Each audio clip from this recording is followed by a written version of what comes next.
Turn this world around in every nation.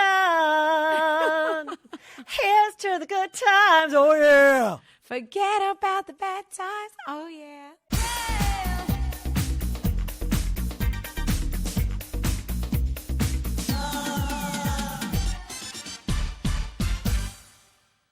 Okay, everyone, I am very excited for my next guest. She honestly does it all. She's a comedian. She's a podcast host of The Juicy Scoop. She's an actress, and she's a New York Times bestselling author.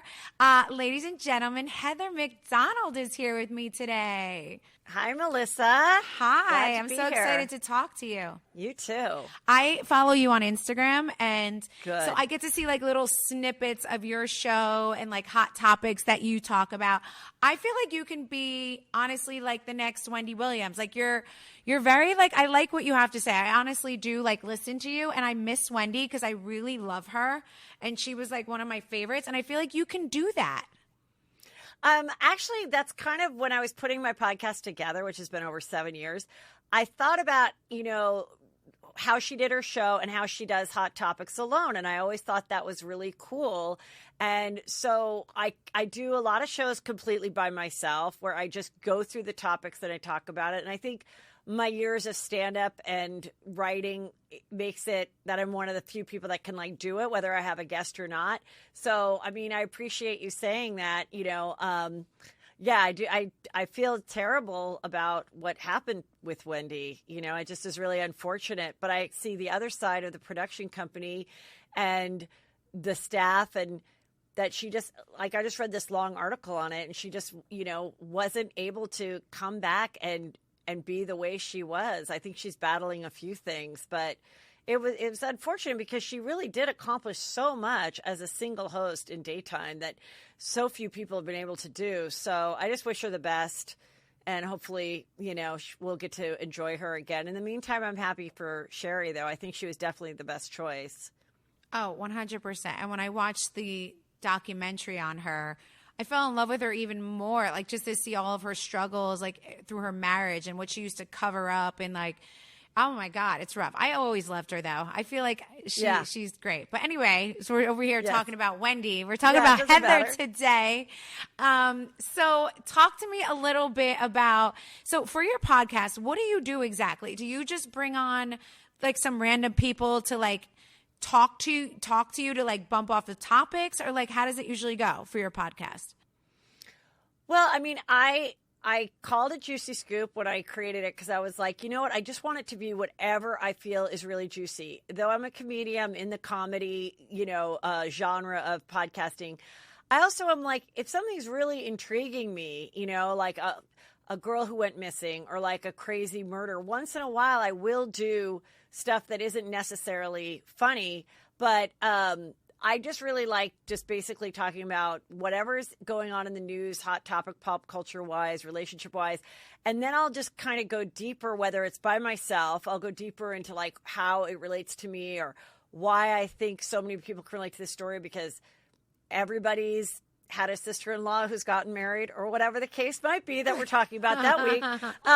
So yes. And then I have a handful of like regular other comedians that I'd worked with in the past that I brought on my show that now are like regulars and come on the show at least once or twice a month. And so those shows those are like honestly a little bit easier just because I'm not carrying the whole thing myself. But, and then once in a while I'll have like, guests that are here to tell their story. Like I just had Holly and Bridget from Girls Next Door, and it was one of the best compliments I got, which I got a lot of compliments and press off of that one, is someone said, I saw that they were your guests and they've been on so many shows and I've heard from Holly so many times. I'm like, I'm not going to learn anything new. Right. And sure enough, like Heather brought out all the juice that we'd never heard before. And that's where I feel like, honestly, I kind of shine. I just think I've done this a long time, and I get like right to the stuff that, because I'll go and I'll see what other interviews they've done, and I've been like, okay, that was good, but these are still my 17 questions or whatever in my head. Right. And then I'll create an interview that is different so that they benefit, and then also the listeners are hearing something new. Yeah, well, you know what? I think that comes along with actually making people feel comfortable enough to speak and like maybe tell you something different that they haven't told someone else. I feel like that's the gift of like Gab. So I watch your little clips that you put on Instagram, and I am so interested in talking to you about shadow banning, because I know you're dealing with this, that you were no, because is this real? Because I feel like sometimes my envy account. Listen, no, this is real. No, I kind of think it happens to an extent, but okay, this is what happened. Wait, for listeners, guys, who don't know, shadow banning is like, so if you're on Instagram, you'll suddenly feel like you're not getting a lot of likes, or there's not a lot of people viewing your stories, and just everything feels like it's on like a halt. And people say that Instagram shadow bans, which means they kind of like don't show your stuff to everyone. Right, Heather? Is that what you would say? I mean, I think there's different levels of it. I don't know. This is what I know about doing everything I do. I do it consecutively, and some things get, I mean, I have a 9.1 TikTok, and I have a 2.5 TikTok million, and I've got ones that I put on the exact same time that I think are great, that the exact same like quality and everything. And for some reason, it only got, 30,000 views. And I'm like, I can't figure it out. No 25-year-old social media expert can figure it out. That's life. So I saw that Bethany Frankel was, bitching about the Kardashians, saying that she thinks they have shadow banned her videos because she does all these reviews of makeup and skincare lines as her new thing. Yes, and I saw this. And she went through the Kim Kardashian one, and it got some press because it's Kim Kardashian's. It's not Pickly Wicklies from the Walmart or whatever. So it got some press. And then she was convinced that her videos weren't getting as much views, and she went after them, and she said how awful they are, and that they're drug dealers, and why does the media keep feeding them to us? So I was like, this is ridiculous. Like, you don't have to report on them. I don't have to report on them. Page 6 doesn't have to, but if Page 6 does, you don't have to write about the Page 6 article. Like, no one has to see or talk about them, Right. And so, but I also was like, come on, you really think like Kris Jenner went and like called whoever's in charge of TikTok and was like, don't show Bethany Frankel's thing. So I'm like, whoa, I've talked about Bethany Frankel, and I've had a video that didn't get as many views. Maybe Bethany Frankel's, shadow banning me. And I did it. And it was one of those jokes. I only probably had one other, and it was when I was in college, that kind of like literally kind of bombed. Like nobody really got that I was joking. Like only like 10% of my followers got that I was making fun of the fact that she thinks she's being shadow banned. So then I was like, I think I'm being shadow banned by the power of Bethany Frankel because I've talked about Bethany Frankel in my show. And then I'm like, should I explain this? And I just like let it sit all weekend. And then like last night, I was like, to anybody that got that I was joking, like, no, I don't think Bethany Frankel did that to me. However, she did ban me from TikTok this weekend. No, she did not. Not ban me. She blocked me. Yes. You're blocked. Okay, well that she has blocked. The power to do. I can't watch the TikToks anymore. But no, she does. Of course, she's not doing anything to me. And I don't think the Kardashians are doing anything to her. And that was just me kind of my way of being like, can we all just stop? Like, I'm just kind of sick of like people being so dramatic about like, I'm getting death threats and da-da-da. I get it. Like, we've all been there, and you get some haters. I had a bunch of Selena Gomez robots after me one time. It is kind of scary to see those little snake emojis and stuff. But do I think that like I need to call the LAPD for surveillance? No, I don't. Like, just stop it. Right. Like, just, you can put away your phone. You can not answer. You can like, but I mean, I just think everyone is just so dramatic, and she's just so dramatic. And she knows by doing what she's doing, she's getting more press by going after them than if she went after somebody that doesn't have, 100 billion followers. So listen, I think since she's jumped off that show, she's found multiple ways to stay to stay active, to stay relevant, whatever you want to call it, because I was like, oh, I didn't know she reviewed beauty products. I had no idea. And then all of a sudden I was seeing her everywhere doing that. I guess it's all about, she's the queen of like reinventing yourself and like putting new content out there. And she had her own beauty line. Right. She had a beauty line like 9 years ago that like someone on TikTok discovered. And then that girl did a TikTok about it. And then she blocked her. Like, the story changes all the time. Like, but whatever, it's good.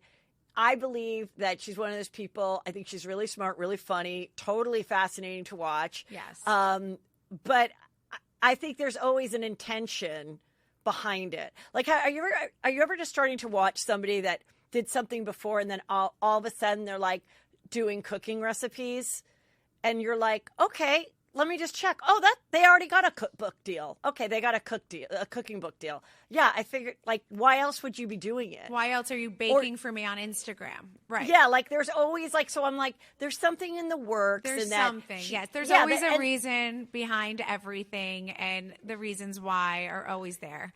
Yeah, and if the reasons are why for her to start her own line of makeup and products, I mean, it would make sense if she said, okay, you guys, you've seen me test everything from the expensive to the inexpensive, and I told you what was good.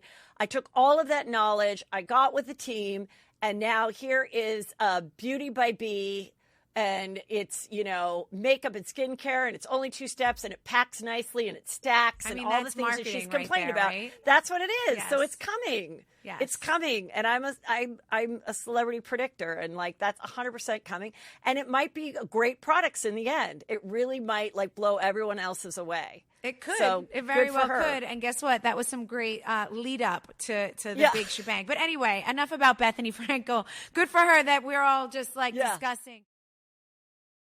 Do you ever feel overwhelmed by the amount of choices that are out there? Whether you're shopping for cereal or toilet paper, there are so many options. When it comes to finding skincare products that actually work, it's even more overwhelming. That's why we are so excited to partner with Apostrophe, the sponsor of this episode. Apostrophe is a prescription skincare company that provides access to oral and topical medications that use clinically proven ingredients to help clear acne. Guys, honestly, I use this stuff and it has really been like a lifesaver for me. I always break out right around my mouth, and this has really been the only thing that has ever cleared it. We have a special deal for our audience. Get your first visit for only $5 at apostrophe.com/Melissa when you use our code Melissa. That's a savings of $15. This code is only available to our listeners, guys. To get started, just go to apostrophe.com/Melissa and click begin visit. Then use code Melissa at sign up and you'll get your first visit for only $5. Thank you, Apostrophe, for sponsoring this episode. Let me ask you, so on a recent podcast that you've done, my girlfriend sent it to me, and she just sent me the part that I guess, or she said, go to spot 50. They're talking about you. So you have to give me the scoop. Like, what do you think? Obviously, I can't say too much about what happened on, like, the actual episode, but what were your thoughts? What is my theory? Here is my theory of everything that happened to you. Okay? Based on everything that I've seen, watching the show, reading the show, and also just being like a female who's been in weddings, chosen not to attend weddings, have friendships that have ended, all of it. Okay, so I think that there is a girl that was in your group trying to be on the show that felt like, oh, I've got this little nugget of gossip that I'm going to dangle. And that gossip got to Teresa, and you guys had a discussion about how it's bullshit. And Teresa's like, I got your back. We won't make it part of the season. You get through the whole season, and unbeknownst to you, there's still maybe some gossip going on about it. And then this other girl that's actually cast in the show, I think then felt nudged by producers or other castmates to now bring up this element of this supposed kiss that happened between you and not your husband. And it came up while you're filming in the finale, the third day. And in it coming out with cameras and everything, you were like, what the fuck? Like, I thought we had an alliance. How is this even being said? Even though it didn't come from Teresa. And then I think Teresa was like, but I didn't say it. But it was like, wait, and so I this is your whole theory. This is my theory. But I'm not going to say. You were like, but you didn't stop it. But you were like, but you didn't stop it. And you were so hurt because you felt you were like on a great, maybe you had a great season. Maybe you felt really tied. Maybe you felt like you guys each had supported each other. You maybe each have kept things private for each other as two couples going forward. And at that point, it was just like, you know what? I'm so hurt. I'm so not in the right mind that there's no way that we can go to this thing and not feel phony or possibly not, in any way be accused of like not making, like if her day doesn't go perfect and you guys went, then it'd be your fault. So I just felt like you couldn't win. Like you couldn't win if you went and you couldn't win if you didn't go. And sometimes I do think in situations like that, even though it's a wedding and it's a big day, I do think sometimes it is the more mature thing to do to not attend. Same thing with a funeral. Like if there's so much family drama and something and you feel like not safe or when you have that family drama and people don't talk, they don't see each other, but it's like, oh, now I died, now they want to come see me, right? Like that's like a thing. The Italians say that, like, tell them not to come to my funeral, I haven't seen him in 20 years, I don't want him to see me when I'm dead. That's like that's how Italians talk. Or you go to attend or you want to attend the funeral and you know that whoever is your enemy within the family or doesn't think highly of you, you're like, how many people did they poison before I got there that now think of me like, I'd rather just mourn on my own. But then in turn, they're like, can you believe she didn't attend the funeral? Oh, and of you're course, like, you're damned if you do, damned if you don't. Yeah, I was mourning, and how could I go and I had so much anxiety about attending. And so it's like, I have stayed home. I have told like a bride, a really good friend of mine, we just weren't in a good place. And I was like, you have plenty of bridesmaids, which Teresa did too. You have plenty of bridesmaids. You have plenty of people there. Like, I'm going to wish you well from afar.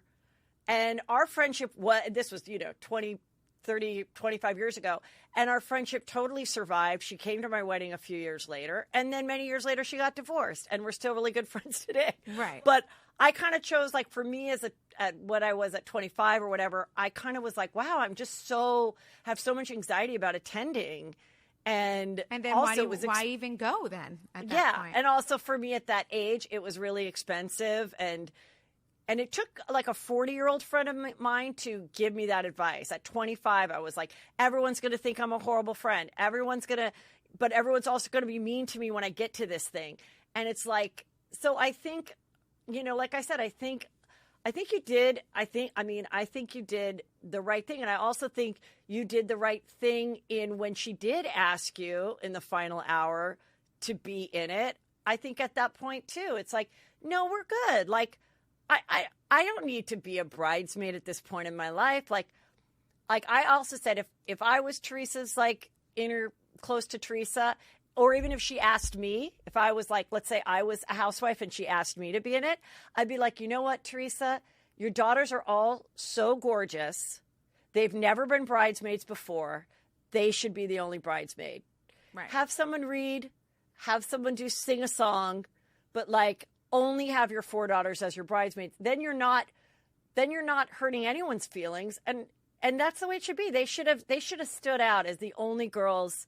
That's my personal opinion. Honestly, I thought that's how it was going to go from the very beginning as well. I was completely in shock when I heard there was some other, like, a bunch of different, like, random people that were going to be there, especially when then Dolores was asked later when Dina dropped out, and then I was like, now you're asking Dolores and she's accepting. Like, for me, that was like, I didn't get that whole thing either. There was a lot of extra things going on towards the end that just seemed like it was like, oh, well, now I want this and now I'm going to do you. And it just, for me, it just didn't make sense, if I'm being completely honest. And obviously I can't say a lot. I will tell you with your little theory, you're not 100% right. So you will. Okay. Yes. Good. Then I have something to look forward to when I watch the show. Which is exciting for you. You need to watch the finale.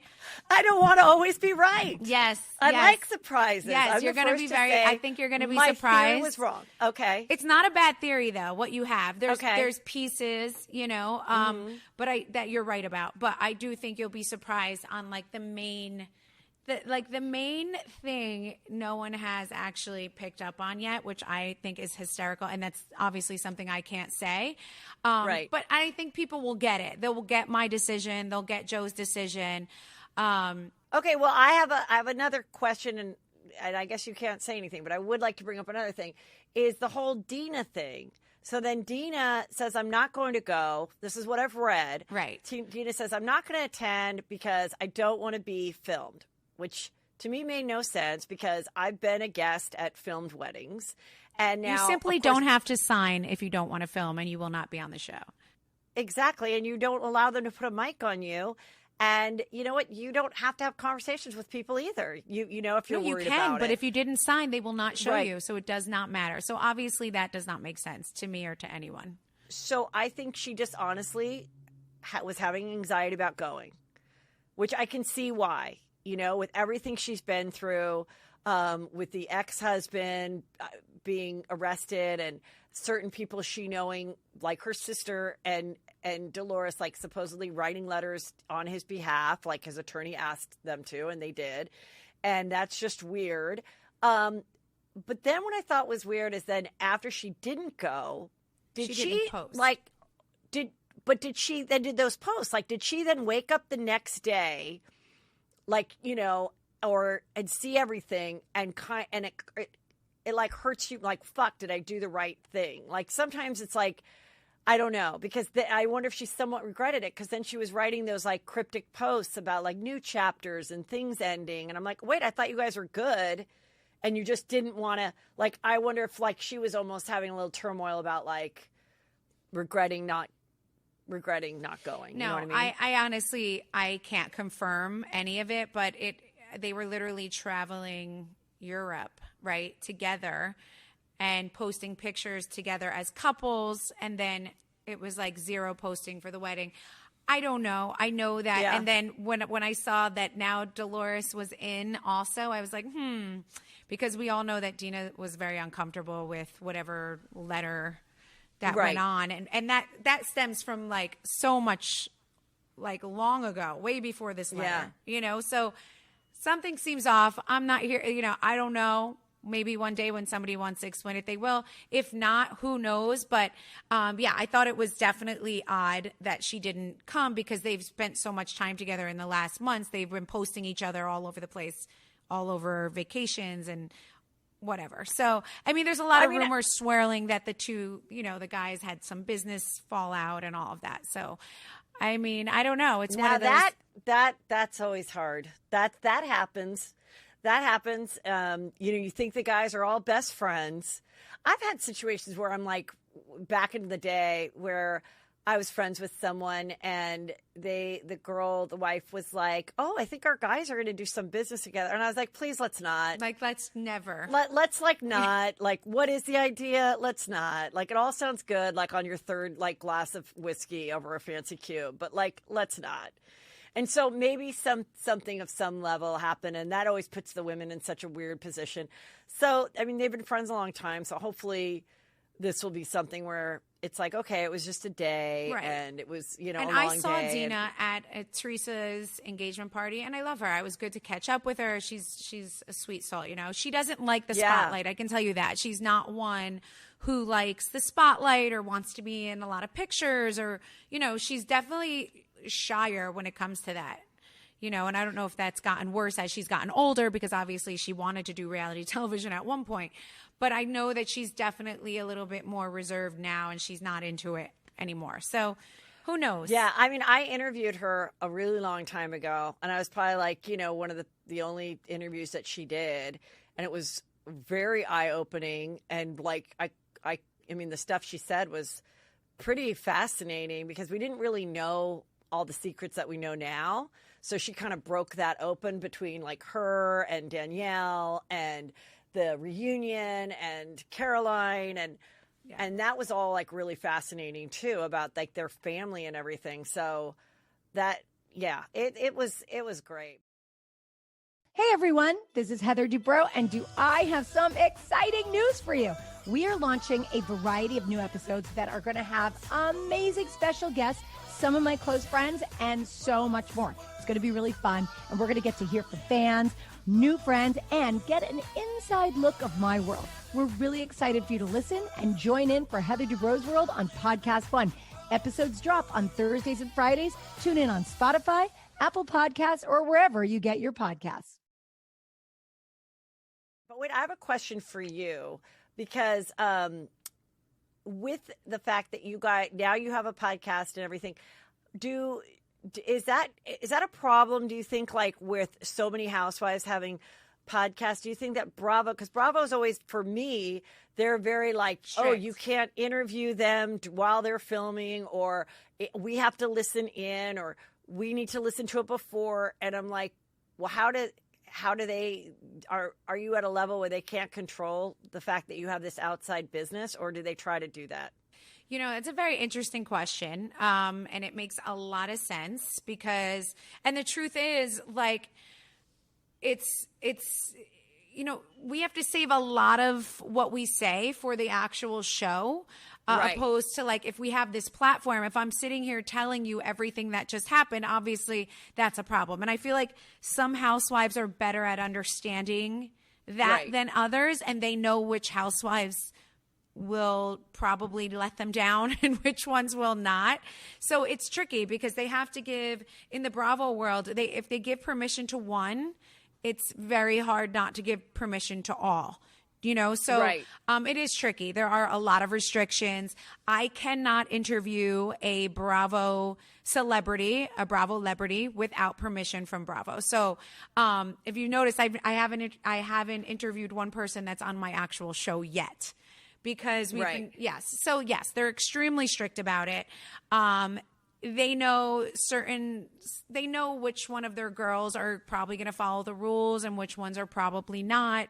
But with that said, if they've let so many have podcasts, they can't take that away. So I think they just go, and Bravo doesn't play. So, like, if you say or do something that you can't do, we do get the email from the very higher ups, the attorneys, everyone. We get like so you mentioned this, and that's going to be, you know, a problem. So we do, you know, we get slapped on the wrist here and there.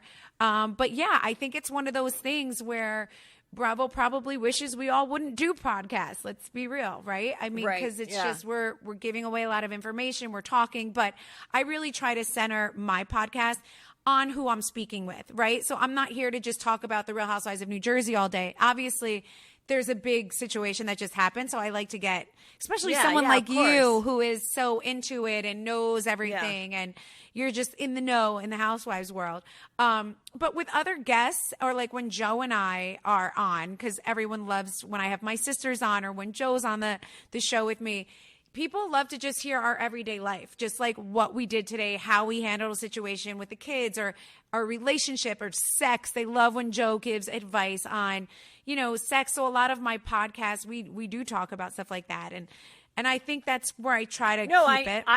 I know that most of the girls that have their own podcast have formed it to be something other than this, housewives, you know? Right. Yeah. So, and which is smart. And I think it's good. I was just wondering if, like, you know, what the deal was, but I mean, you're very good at predicting things. What, do you have any new predictions for like the housewives? Like, are you predicting anything about the New York girls with this new show everybody's talking about? Like, wait, do you want to hear something funny? I was in Montauk this weekend. It was my anniversary and Joe's birthday. Saw the photos. Very cute. Yes. Thank you. We every year we do something because we got married like on his 30th birthday. So we always try to do something. I'm just sitting there and Ramona comes walking up. She's there in the Hamptons and she has her little lace up, like, I don't know, her boobs were popping. I have to say they looked really good. She had her little short shorts on. She had her hat on. She's walking around with her little tote. And I'm just like, she lives. This woman lives. I didn't know she was going to be there. And she's like, you know, she was talking about how she thinks she's done with reality television. She no longer wants to do it. She was telling us she's just like, okay, let me do my Ramona. Oh my God, please, Heather, please. Okay. Oh my God, Melissa! First I was like, I didn't know that was you or not, but like then I saw this body. I'm like, look at this body! Oh my God! Listen, you know what? I don't even know if I want to do this show anymore. I'm so happy, you know, traveling. I'm doing this whole real estate thing, and people are just know that I really have a knowledge for homes. And I'm like, you know what? I don't even know if I want to deal with this bullshit anymore. I mean, I'm not never say never, but you know what? Honestly, I don't know. I'm not sure. Oh my God. That was fucking so spot on. That was amazing. No, that's literally how she talks. Like, I know, because the thing is, like, listen, I do impressions. A lot of people do impressions, and a lot of people do impressions better than I do, like voice. But there's certain people, like a Ramona, that I don't only do their voice, but I know how their brain works. Right. So, like, I can literally put myself in any situation and know like what she's thinking. Like, I know what she's gonna say, and like that's why I'm scared to think that she won't come back because I have so much fun. I think she's just so fun listen, to watch I filmed because the girls trip with her. We needed her.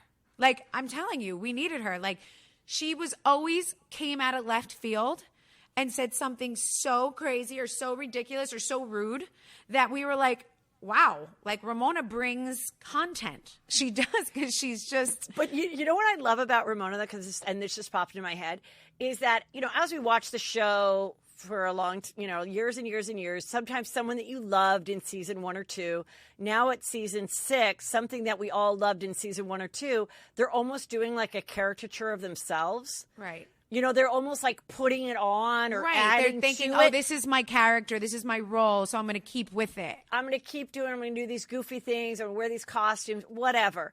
And it's like, Ramona, seriously, and if you watch, what I always get jealous of is when like a younger, newer listener of Juicy Scoop is like, okay, I just started watching, Real Housewives of New Jersey from the beginning. And like all the comments are like, I'm so jealous. Like, you're going to have so much fun, like starting from the beginning. But if you watch New York from the beginning, Ramona is sticking her foot in her mouth, saying these things. She doesn't put anything on. She doesn't like go, okay, I better get really wasted tonight so that I have so I at least make a scene.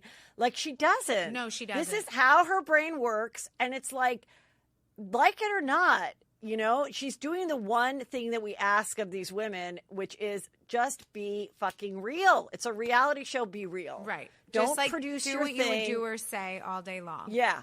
Yeah. Don't produce your thing. Don't call, each other on the phone the night before and plan on who, and we know that sometimes happens. And I think the audience is becoming so sophisticated that we can see through it. Oh my gosh. It's crazy. And we're not enjoying it. Like, they're not enjoying it. They're like, what the fuck is this? Yeah. And so that's why I like her. And it's like, she is a woman of certain means, a different generation, and you like accept it and see it. But I do love the idea of having 2 casts. I think that is so smart. And I think it's something that all the, all the cities could follow and keep the girls that want to keep doing it into their 50s and 60s. And let's continue to watch their lives. But then have a show featuring girls that are like, in their early 30s or something. Right. And see a whole different thing. They're kind of doing it also with this Girlfriends in Paris. I think I think they're trying that out. Seeing like, can we do different girlfriends where the girls aren't married yet and they're just friends and they're like in their early 30s or late 20s. So, but I'm hearing different things. I'm hearing like the girls from New York, the younger cast, some are having like cold feet and stuff, as they should, but. Well, yes. I mean, I think it's genius to go ahead and like show us like a younger New York right now, because I think although the legacy, I would love to always watch the ladies and where they're going in life. And I want to see Luann get married. If she gets married, I want to see Sonia find love or sell that house, right? Like, we want to see things.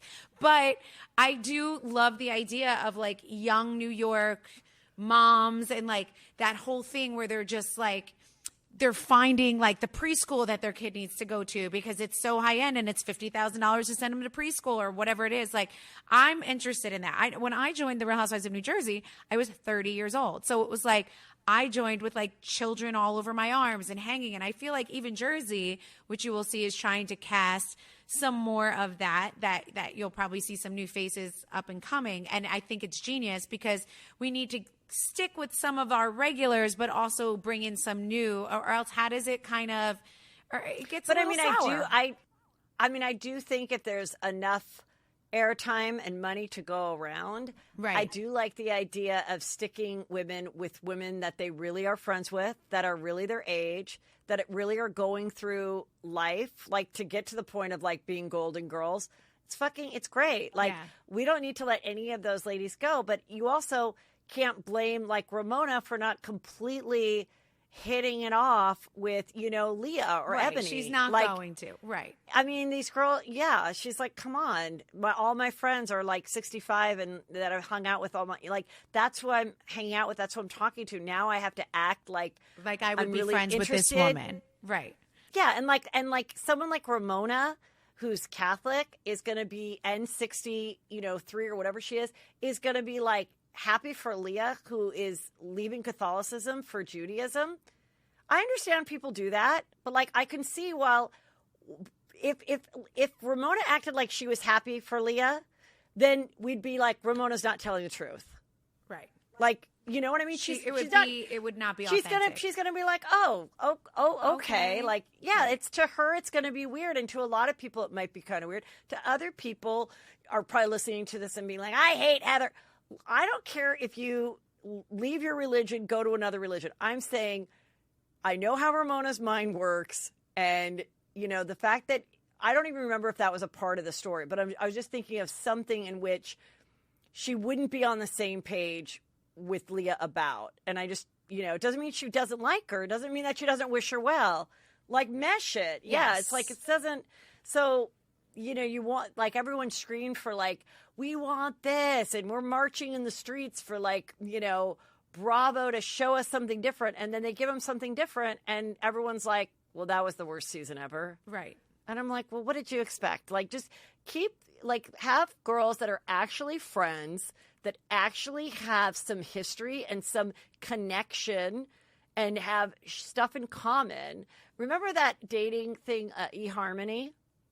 Yes. Have you ever heard of eHarmony? Yes. eHarmony is based on, they believe that the best couples are the ones that have the most in common. And they take this long 5-hour test. Right. And whoever matches the most things together becomes they a were couple. Opposites don't attract, Right. forever they don't, and Right. da-da-da. So it's so just see it as an eHarmony. It doesn't mean that it's that they're shunning anybody, but I mean, it's just that's why it's fun to watch a bunch of Jersey girls talk and mesh, and you guys, entertain a certain way that a California girl does it, or you Right. have these bigger, more elaborate baptism parties where me, a girl in California, would be like, what, aren't we just going to lunch after? Are we gonna have what? No, It's a everything wedding. in Jersey Yeah. is big. Yeah. Yes. Yeah. Every party is massive. Yeah, and I appreciate watching that different thing. We want to watch a different culture and a different upbringing. That is fun, Right. So No, I get it. When it's different, Yeah. it's what makes it good, and that's what makes it interesting to the rest of the world. It's right. I guess that's what it's even on our cast. We are divided slightly because we're just different. I feel like some of our girls are very similar, and then there's the other side that feels very different, just in the way that we handle Instagram, just in the way we speak, in the way it's just so crazy how it's you just flock to who is most like you and who you agree with, and that's how we get divided in a cast, because I'm ugh, what is she doing? I would never say something like that. I would never act that way. Or what is she wearing? Or why is she acting like this? And it's whoever is agreeing with me, they're my friends, right? Because it's we're all on the same page here. So it's very hard to kind of intertwine and get with the other people, because you just have nothing in common with them. And it's where the divides happen on The Real Housewives. But moving away from The Real Housewives of New Jersey, I heard that you had a very scary situation was it a comedy show that you did? Oh, yes. February 5th, I was at the Improv in Phoenix. So it's not hot, February 5th. It's normal weather. And I went to lunch with my son because he goes to college there, and he was in the audience. And it was the first show of the night. My friend Justin went up before me.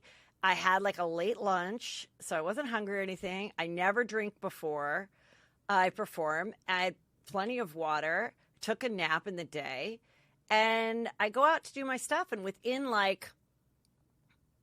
2 minutes, all of a sudden I'm seeing these spots and stuff. And I'm like, whoa, what the fuck is this? I feel dizzy. I better walk this off. How am I going to get through not only this show, but a meet and greet and then another show? Right. And I fainted, and it was like caught on camera because they film everything.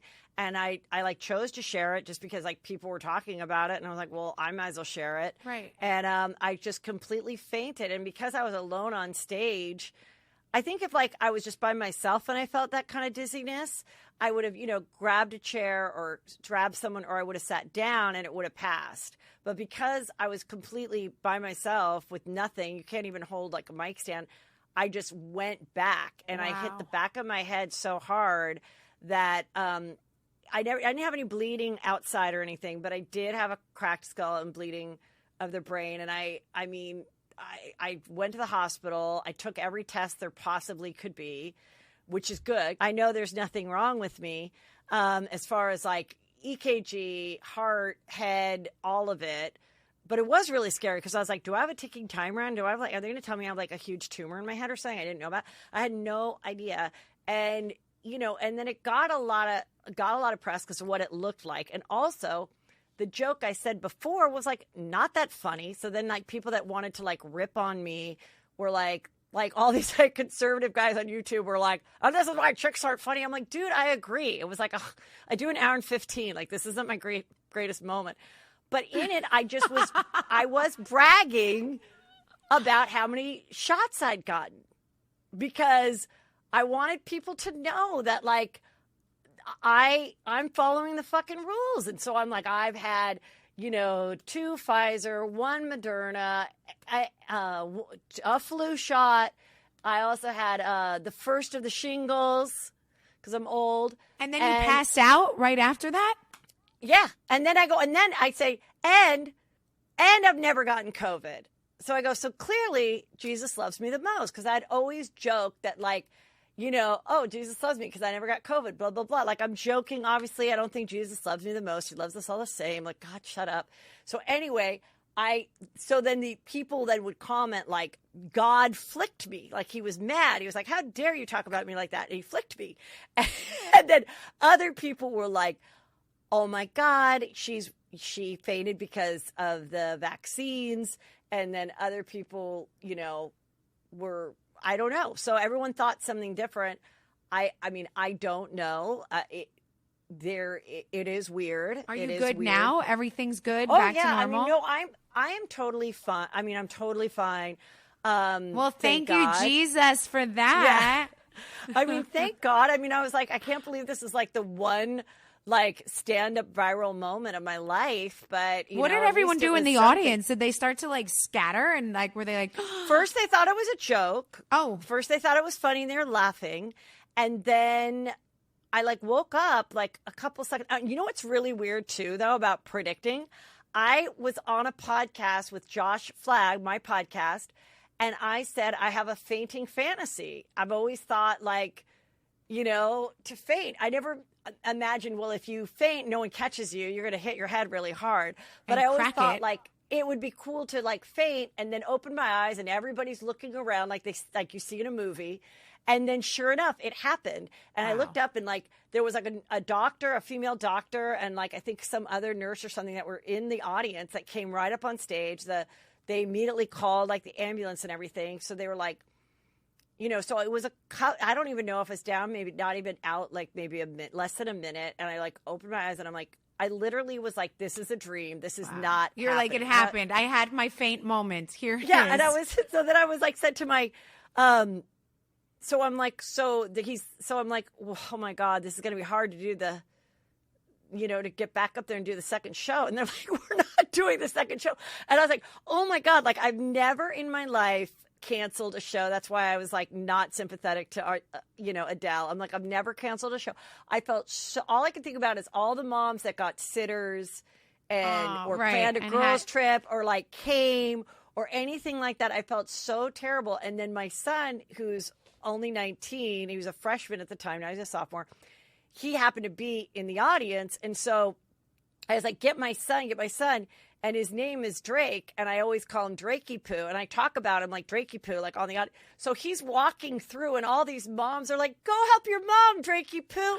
And I was like, oh my God, this is so horrible. So then, but You're then like, when I went back, actually freaking happening right now.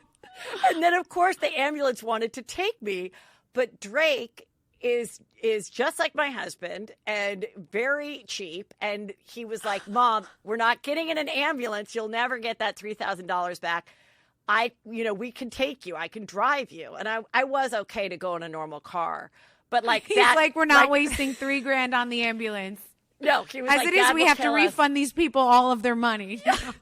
Well, I didn't have to refund them, but I did come back. So I came back in April and had great shows. But my son was like, Mom, do you think it had anything to do with you being nervous about being in the audience? Because throughout my life, he's never seen my stand-up. He's too young. I talk about him, Maybe. And I was like, I don't think it helped. So when I come back in April, let's just go to a beautiful steak dinner the night before, and then you go hang out with your friends and do not come to the show. He's like, yeah, I don't want to go. And I go, okay, good. Just don't come. You don't need to come. Yeah. So he didn't come, but he was great. It was great. I was so happy. Like, if it was going to happen anywhere but LA, Phoenix was the best place because my sister-in-law, I have a wonderful relationship with. And Good she for was you. there. Lucky you. She was there.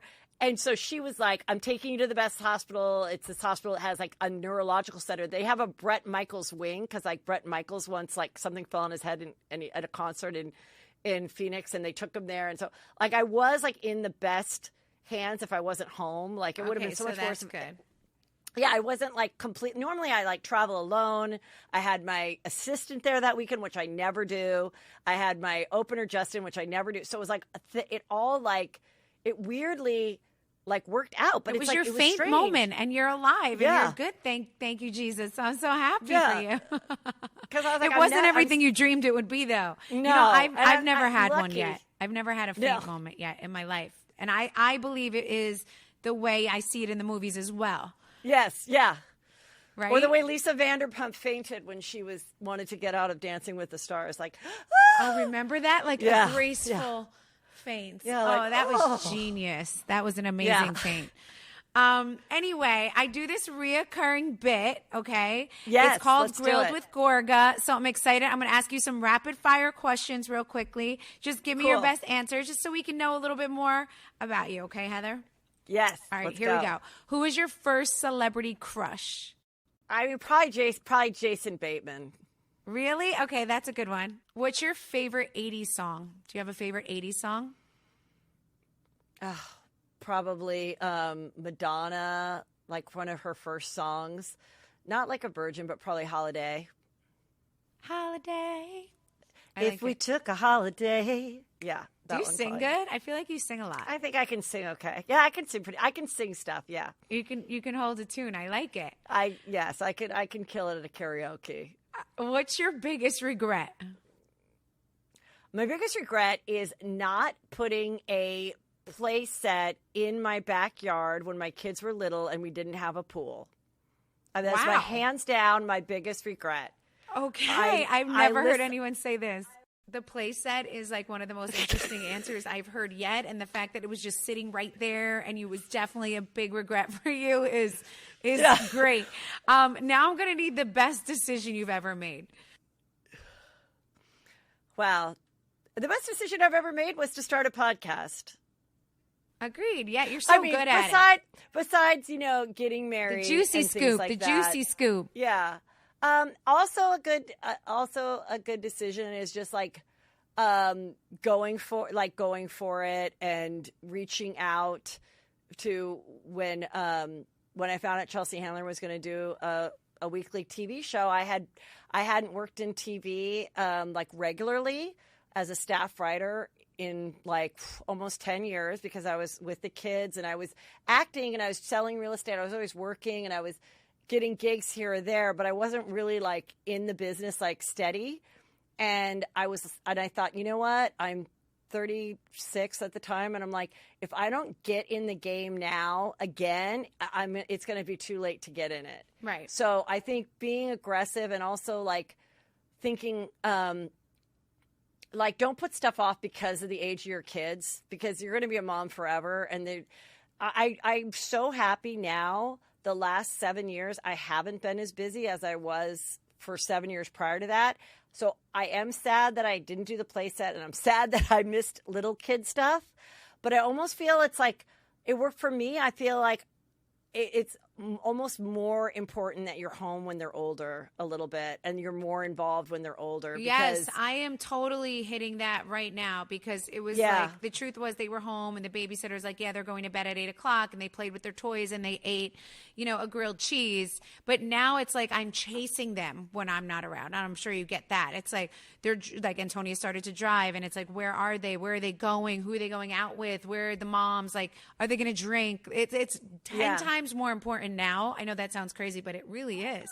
Okay. All right. So give me your pet peeve. What is your pet peeve? My pet peeve is when like someone big on Instagram or something does a post that is so incredibly thirsty, but it's like a hidden thirst trap, and nobody's getting it. No one's getting it. It's like the fishing for a compliment. You're so acting like, yeah. So that's probably my biggest pet peeve. Okay. All right. I like it. What was your worst date you've ever been on? Do you even remember your worst date? So my friend like set me up with this guy. I think I met him like once, and then he's like, let's go on a date. He was like early 30s, full attorney, tall, decent looking. So we make a plan for Friday night, and he picks me up and he takes me to a rehearsal dinner. So we go to the rehearsal of this wedding that I'm not going to the following day. Like, he just takes me. So, like, I have to sit there and see him, whatever, be a groomsman and go through the rehearsal part at, like, the Calabasas Country Club or whatever. And then instead of having, like, a nice rehearsal dinner, this is going to blow your Italian mind. We go to, and this is 100% the truth, the rehearsal dinner is at Shakey's. Do you know what Shakey's is? No. What is Shakey's? Shakey's is an Italian place that, like, I don't think there's waitresses. I think it's like you go up and like get a number and then bring your tray to the table. They also, besides serving pizza, they also serve fried chicken, which I always thought was so weird. And this thing called Mojo potatoes, which are like cut up wedge fried potatoes. And I always thought, who like serves like pizza with potatoes and fried chicken? But Shakey's does. I don't even think it's around anymore. I was like, this is the worst date. This cost him nothing. And for a wedding that I'm not even attending, it's not even like this beautiful day. spot to go have a nice rehearsal dinner where you're going to have like a beautiful rehearsal. That's definitely the worst date. Okay, tell me something about you that would surprise us. What don't we know about you? I feel like we know a lot, but what? Oh, that's a good one too. Probably something that would surprise people is that I have like a lot of like Catholic guilt and like that old school Catholic part of me that like I don't want to put anyone out.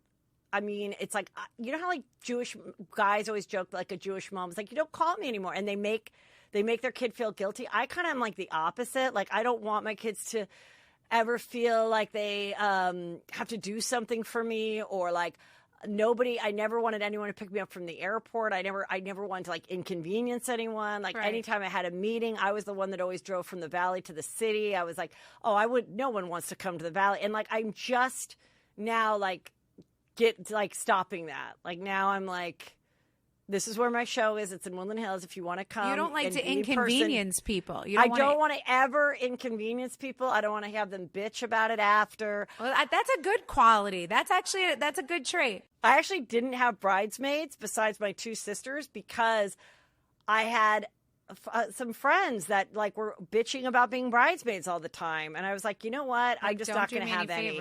I'm just not going to have any, and that's a regret. That's a regret that I didn't have any, because I had a lot of good friends that are still my friends, and I think that can be fun, especially when you're young. Like, I got married at 29, so like, but it comes from that. Like, I just am like, ugh.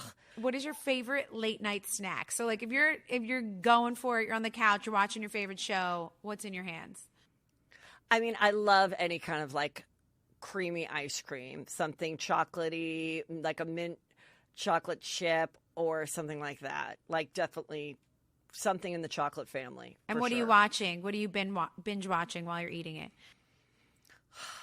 You know, I like a lot of Dateline, but I have to say, I think I'm like a little over Dateline, and now I'm more into like a good like Netflix doc. Like a documentary. Yeah, but only a documentary that's like 2 or 3 parts max.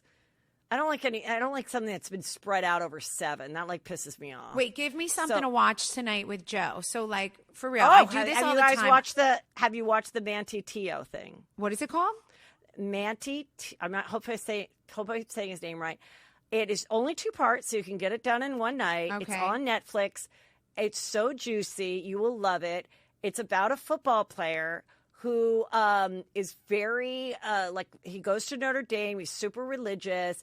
And this girl starts to befriend him. And they're both Polynesian on Facebook. And they start a romance. And that's all I'm going to tell you. All right, I'm watching that tonight. I always ask my guests what to watch that night. And it always works for us. So Joe always says, make sure you ask them what we're watching. I'm going to watch that tonight. He'll love that anyway with the football and everything else. It's really good. And he'll probably remember it because I remembered the story when it happened. It happened in 2012, and I remembered it. And I remember we did a topic on it and stuff on Chelsea Lately.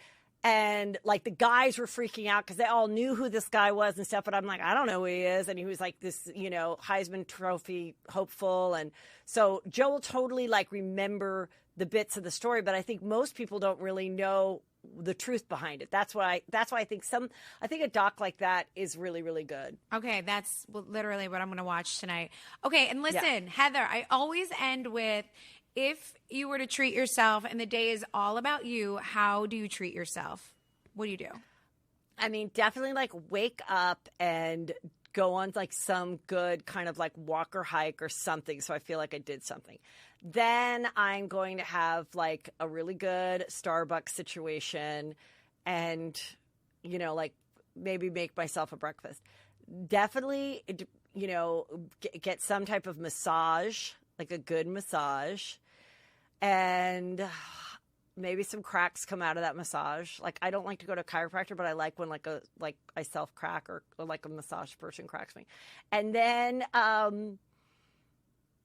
maybe like chill by the pool and then start getting cute at like 5 to like go out by 7 and do an Uber and like have a full night somewhere, either dinner with a cocktail.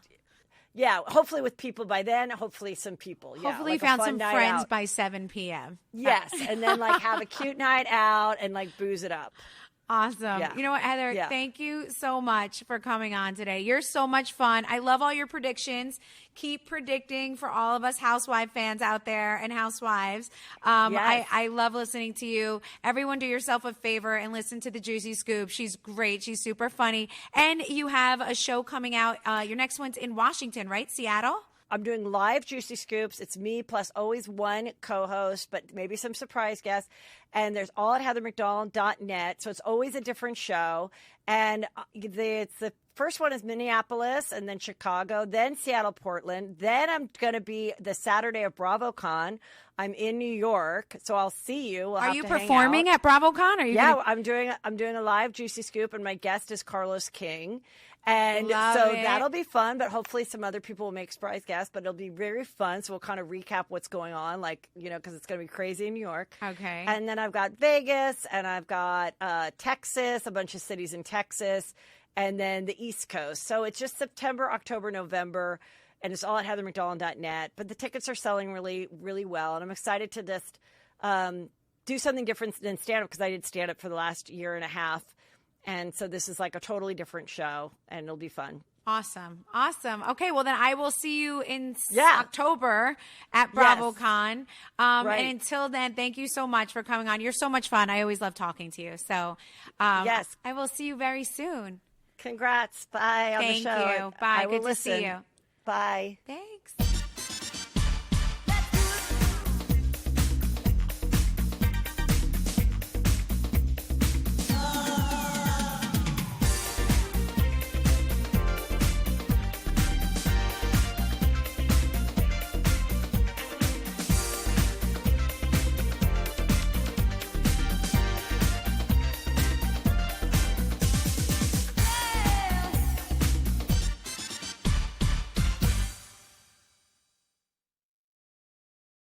Hey guys, it's Real Housewife, entrepreneur, and mom to 3 kids, Melissa Gorga here. And I have an important message for you. Summer break is about to end. School is about to be in session, which means high school sports are back. And if you have some sweaty boys like I do in the house, you know that some stinky clothes are going to come home soon. That's why I'm here to tell you about OxiClean Odor Blasters. OxiClean Odor Blasters are proven to get out tough odors and stains on your dirty, smelly laundry. And trust me, if you are in the sports world, you know exactly what I'm saying. You can use it on smelly gym clothes, musty towels, dirty socks, undershirts, and yes, even stinky wrestling uniforms like I do. And they're so easy to use because they're available in both powder and liquid. Me, I usually soak the stinky clothes with Odor Blasters powder before washing them with the detergent. And that does the trick to get out any tough stains or odors. Don't forget to get your Odor Blasters before the stinky odors come home from school. Visit OxiClean.com to learn more. Trust me, moms, you're going to thank me.